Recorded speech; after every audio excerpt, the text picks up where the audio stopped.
17장 28절에서 40절까지 말씀, 저와 여러분이 한 절씩 교독합니다. 큰형 엘리압이 다윗이 사람들에게 하는 말을 들은지라. 그가 다윗에게 노를 바라여 이르되, 내가 어찌하여 이리로 내려왔느냐? 들에 있는 양들을 누구에게 맡겼느냐? 나는 내 교만과 내 마음의 완악함을 아노니 내가 전쟁을 구경하러 왔도다.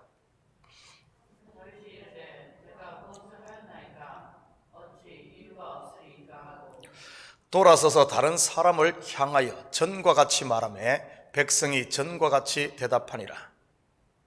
어떤 사람이 다윗이 한 말을 듣고 그것을 사울에게 전하였으므로 사울이 다윗을 부른지라. 다윗이 사울에게 말하되, 그로 말미암아 사람이 낙담하지 말 것이라. 주의 종이 가서 저 블레셋 사람과 싸우리이다 하니, 사울이 다윗에게 이르되, 내가 가서 저 블레셋 사람과 싸울 수 없으리니 너는 20명이요 그는 어려서부터 용사이니라. 다윗이 사울에게 말하되, 주의 종이 아버지의 양을 지킬 때에 사자나 곰이 와서 양떼에서 새끼를 물어가면 내가 따라가서 그것을 치고 그 입에서 새끼를 건져내었고, 그것이 일어나 나를 해하고자 하면 내가 그 수염을 잡고 그것을 쳐 죽여나이다. 주의 종이 사자와 곰도 쳤은즉 살아계시는 하나님의 군대를 모욕한 이 할례받지 않은 블레셋 사람이리까 그가 그 짐승의 하나와 같이 되리이다.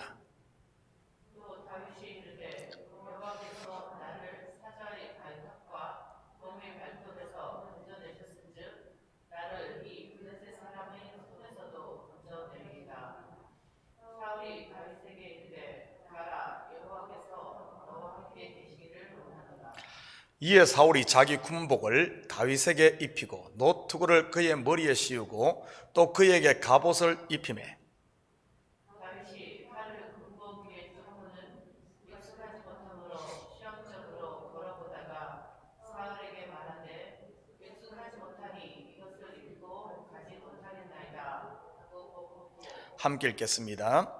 손에 막대기를 가지고 시내에서 매끄러운 돌 5을 골라서 자기 목자의 제구 곧 주머니에 넣고 손에 물매를 가지고 블레셋 사람에게로 나아가니라. 아멘. 좋은 아침입니다. 우리는 계속해서 엘라 골짜기에 이스라엘과 블레셋의 전투를 살펴보고 있습니다. 40일 동안 블레셋 장수 골리앗에게 모욕을 당하면서도 그를 상대할 장수가 없었던 이스라엘, 40년 동안 광야를 돌며 불순종의 죄를 짊어지고 죽어갔던 출애굽 1세대의 모습이라고 했습니다. 이것은 영적으로 율법의 한계를 말하는 것이지요. 백성들의 추앙을 받고 백성들보다 어깨 위나 컸던 사울이 컸던 사람이 세운 사울, 이 사울 왕의 한계 말이지요. 하나님이 그와 함께 하실 때는 승승장구했지만 여호와의 영이 떠나자 육체가 되어버린 사울. 그도 키가 컸지만 자기보다 더 큰 골리앗 앞에서는 아무것도 할 수 없었던 사울. 이때 하나님의 기름 부음을 받은 다윗이 이 엘라 골짜기에 보내집니다. 아버지의 심부름으로 형들과 천부장에게 음식을 전달한 다윗은 이스라엘을 모욕하는 골리앗의 소리와 그리고 사울왕이 적장의 머리에 내건 포상금에 대해서 듣게 되지요. 많은 재물, 왕의 사위, 그리고 세금 면제. 사실 이 세금 면제는 왕의 아들들에게 주어지는 특권이 있습니다. 마태복음 17장 25절 26절입니다. 이르되 내신다 하고 집에 들어가니 예수께서 먼저 이르시되, 시몬아, 내 생각은 어떠하냐? 세상 임금들이 누구에게 관세와 국세를 받느냐? 자기 아들에게냐 타인에게냐? 베드로가 이르되 타인에게니이다. 예수께서 이르시되, 그렇다면 아들들은 세를 면하리라. 우리는 지난 새벽에 다윗의 마음을 뜨겁게 했던 두 마음을 살펴보았습니다. 이스라엘을 모욕하는 골리앗에 대한 이 거룩한 분노와 왕의 포상금에 대한 욕망 말이지요. 다윗이 백성들과 포상금 이야기를 하다가 형에게 혼이 납니다. 내 마음의 교만과 내 마음의 완악함을 아노니 네가 전쟁을 구경하러 왔도다. 우리는 장자 엘리압의 이 다윗을 향한 꾸지람을 몇 가지 측면에서 이해할 수 있습니다. 먼저는 시기와 질투로 인해 그럴 수 있다고 봅니다. 왜냐하면 자기가 장자임에도 사무엘이 다윗에게 기름을 부었지 않습니까? 두 번째는 구속사의 관점에서 보면 율법에 속한 자가 은혜에 속한 자를 핍박하는 것으로도 볼 수 있지요. 왜냐하면 엘리압은 사울에 속한 곧 율법에 속한 자요, 다윗은 은혜에 속한 자이기 때문입니다. 그리고 세 번째는 좀 다른 관점인데, 하나님께서 엘리압의 입을 통해 다윗의 교만과 완악함을 질책하는 것일 수도 있지요. 왜냐하면 앞으로 전개될 다윗의 삶을 보면 알 수 있습니다. 만약 다윗이 왕으로 잘 준비된 사람이었다면 왜 10여 년의 세월을 광야의 도망자로 보냈겠습니까? 이 부분은 조금 이따가 다시 살펴보기로 하고, 먼저 형의 꾸지람에 이 다윗의 반응부터 한번 보십시다. 29절 30절입니다. 다윗이 이르되 내가 무엇을 하였나이까? 어찌 이유가 없으리까 하고 돌아서 다른 사람을 향하여 예전과 같이 말하며 백성이 전과 같이 대답하니라. 다윗은 형의 꾸지람을 고분고분 듣는 게 아니라 속된 표현으로 맞짱을 뜹니다. 맏형 엘리압과 다윗의 나이 차이는 적어도 15에서 20살 이상은 될 텐데요, 다윗이 8번째 아닙니까? 엘리압은 장자고요, 감히 맞대꾸 할 수 있는 이런 나이가 아니지요. 그리고 또다시 그는 사울왕이 내건 포상금에 대해 백성들에게 물어봅니다. 이러한 다윗의 행동은 한편에서는 기름 부음을 받은 그가 자기의 사명에 눈을 뜨는 것이며, 다른 한편으로는 아직 그 속에 버려야 할 것이 있음을 보여주는 것이지요. 우리는 다윗의 이러한 모습을 출애굽을 이끌었던 모세에게서도 동일하게 발견할 수 있습니다. 출애굽기 2장 11절에서 14절입니다. 모세가 장성한 후에 한 번은 자기 형제들에게 나가서 그들이 고되게 노동하는 것을 보더니 어떤 애굽 사람이 한 히브리 사람 곧 자기 형제를 치는 것을 본지라. 좌우를 살펴 사람이 없음을 보고 그 애굽 사람을 쳐 죽여 모래 속에 감추니라. 이튿날 다시 나가서 두 히브리 사람이 서로 싸우는지라. 그 잘못한 사람에게 이르되 내가 어찌하여 동포를 치느냐 하매 그가 이르되 누가 너를 우리를 다스리는 자와 재판관으로 삼았느냐? 내가 애굽 사람을 죽인 것처럼 나도 죽이려느냐? 모세가 두려워 이르되 일이 탈로 되었도다. 하나님의 선택된 민족인 히브리인이면서 애굽의 바로의 왕궁에서 자란 모세, 40이 되었을 때 자기의 정체성과 사명의 눈을 뜨게 되지요. 마치 다윗이 이스라엘을 구원해야 할 자기 사명에 눈을 떴듯이 말입니다. 의욕과 혈기가 앞선다거나 해야 할까요? 결국 모세는 자기의 힘과 능력으로 히브리인들을 구원하려고 했지요. 마치 다윗의 마음을 끌고 있는 사울의 포상금처럼 말입니다. 골리앗만 죽이면 왕의 사위에 그의 아들의 위치까지 오를 수 있었으니까 말입니다. 사무엘 선지자로부터 기름 부음 받은 후 이제 그때가 왔다고 스스로 생각하지 않았겠습니까?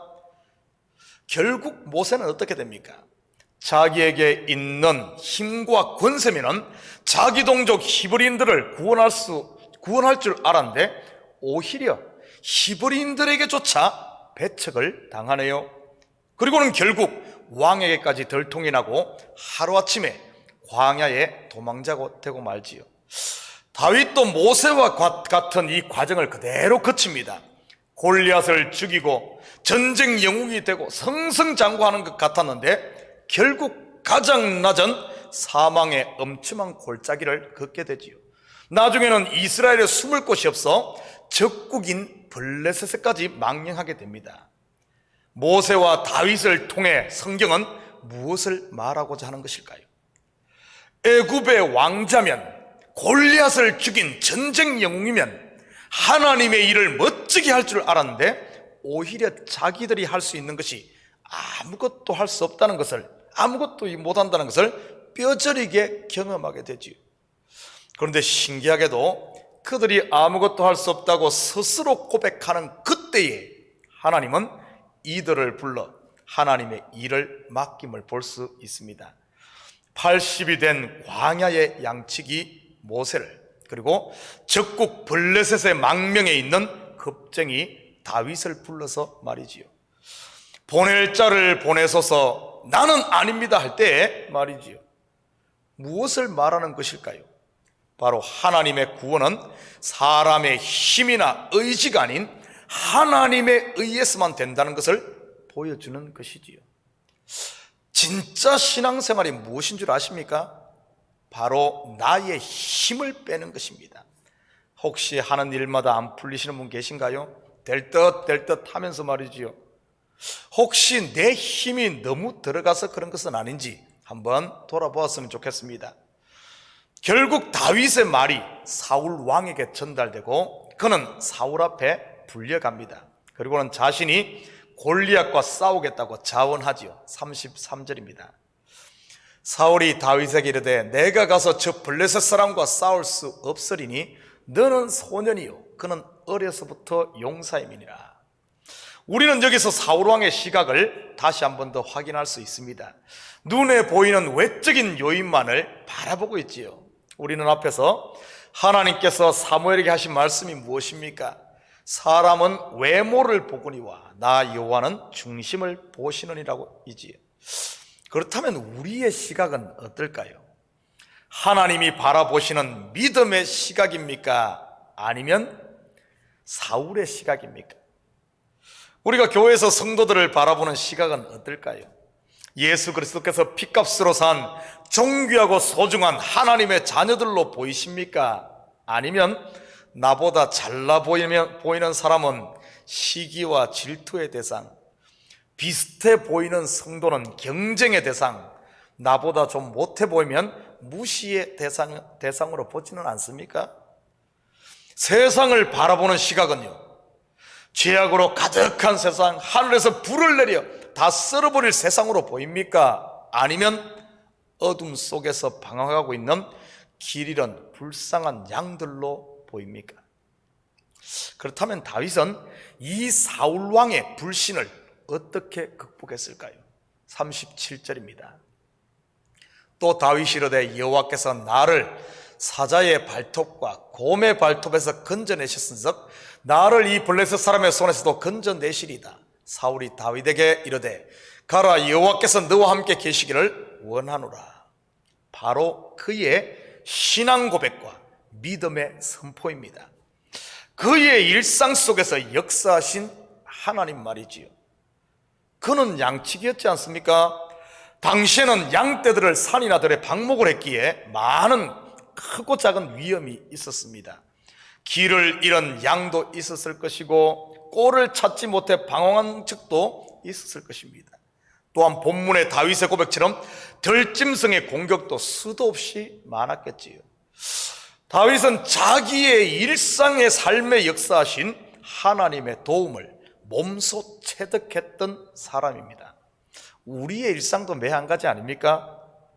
여러분에게 사자와 곰은 무엇이겠습니까? 가정에서의 부부 사이에 어려움이 있을 수도 있고 자녀들의 문제 있을 수도 있지요. 자녀 하나 키워 독립시키기까지 얼마나 많은 사자, 곰과 싸웁니까? 아이가 열이 나고 토할 때 토하고 울면은 기도하지 않은 부모가 어디 있겠습니까? 학교에서 연락이 와 불려갈 때는 어떻고요? 가슴 조이며 가지 않습니까? 공부를 안 하고 게임에 빠져 있을 때, 사춘기를 겪으며 곁길로 갔을 때 등 이루 말할 수 없는 곰과 사자와 싸웠을 것입니다. 직장에서는 어떻습니까? 적어도 하루에 한두 번은 내 속에 있는 곰과 사자를 쳐 죽여야 할 겁니다. 그렇지 않으면 내가 짐승이 되어 직장에서 쫓기나 들러 가야 하지 않겠습니까? 아마 오늘도 여러분의 삶의 현장에 곰과 사자가 있을 것이고, 또한 하나님의 뜻을 가로막는 사울과 같은 장애물도 있을 것입니다. 어떻게 그 벽을 넘어가겠습니까? 여기까지 인도하신 하나님의 손길, 바로 에베네셀의 하나님을 여러분의 입으로 시인하고 고백하십시오. 여기까지 인도하신 하나님이 내 앞에 있는 이 문제도 해결할 수 있다고 여러분 자신에게 먼저 고백하십시오. 다윗의 신앙 고백, 곧 선포 앞에 사울은 허락을 합니다. 39절입니다. 다윗이 칼과 군복 위에 차고는 익숙하지 못함으로 시험적으로 걸어보다가 사울에게 말하되 익숙하지 못하니 이것을 입고 가지 못하겠나이다 하고 곧 벗고, 사울은 자기의 군복과 노투구와 갑옷을 다윗에게 입힙니다. 거기다가 자기의 칼까지 다윗에게 주지요. 사울이 다윗에게 이렇게 한 것은 이스라엘을 대표해 나가는 장수인데 그냥 보내기는 그렇지 않겠습니까? 그래서 그랬겠지요. 그런데 사울의 그러한 행동 속에는 하나님의 보이지 않는 경륜이 숨어 있습니다. 자기의 군복과 칼을 넘겨준다는 것은 자기의 권력을 이양해 준다는 의미가 그 속에 숨어 있기 때문이지요. 그런데 다윗은 사울이 준 갑옷을 한번 입어보고는 익숙치 않다고 도로 돌려줍니다. 이것은 앞으로 있게 될 일에 대한 복선이 깔려있는 부분입니다. 나중에 다윗이 사울에게 쫓겨 도망자로 있을 때 사울을 죽이고 스스로 왕이 될 수 있는 기회가 2번씩이나 있습니다. 그럼에도 그는 자기와 함께 있는 사람들의 권유에도 불구하고 사울을 죽이지 않고 살려둡니다. 이는 곧 사울의 갑옷을 입지 않았다는 뜻이지요. 하나님의 때를 기다릴 줄 아는 성숙의 이런 것입니다. 그때가 되자 하나님께서 유다 장로들을 통해 다윗을 왕으로 옹회하게 하지요. 40절 같이 봅니다. 손에 막대기를 가지고 시내에서 매끄러운 돌 5을 골라서 자기 목자의 제구 곧 주머니에 넣고 손에 물매를 가지고 블레셋 사람에게로 나아가니라. 다윗은 결국 사울 왕이 준 칼 대신 평소 자기에게 익숙한 물매를 가지고 골리앗에 나갑니다. 다시 말해 자기의 욕망의 소리인 사울의 포상금이 아닌 원래의 자기 자리, 곧 하나님의 은혜를 선택했던 것이지요. 전적인 하나님의 은혜로 그가 기름 부음을 받지 않았습니까? 사랑하는 성도 여러분, 다윗에게 있었던 유혹이 우리에게는 없을까요? 어쩌면 매일매일 있지요. 사울의 포상금, 사울의 갑옷, 사울의 칼 말이지요. 우리가 있어야 할 자리는 그곳이 아닌 바로 처음 자리, 은혜의 자리임을 꼭 기억하십시오. 물맷돌 하나가 결국 골리앗을 이기는 비결이니까요. 바로 예수 그리스도의 이름 말이지요.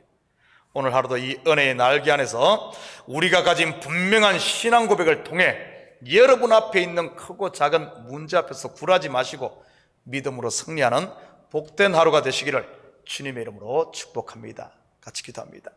사랑의 아버지 하나님, 참으로 감사드립니다. 한 주가 시작되는 이 월요일 아침, 아버지 하나님 우리를 주님 전으로 불러주시고 다시 한 번 더 우리 속에 있는 아버지 하나님 세상이 주는 이런 것들은 싹 빼고 정결하고 깨끗한 하나님의 은혜로, 하나님의 주신 힘으로 예수의 이름으로 다시 무장하여 이 한 주간도 승리하며 우리의 삶의 현장에 주님의 살아계심의 손길을 체험하고 아버지 하나님 그것을 고백하는 한 주가 될 수 있도록 축복하여 주시옵소서. 감사드리며 예수님의 이름으로 기도드립니다. 아멘.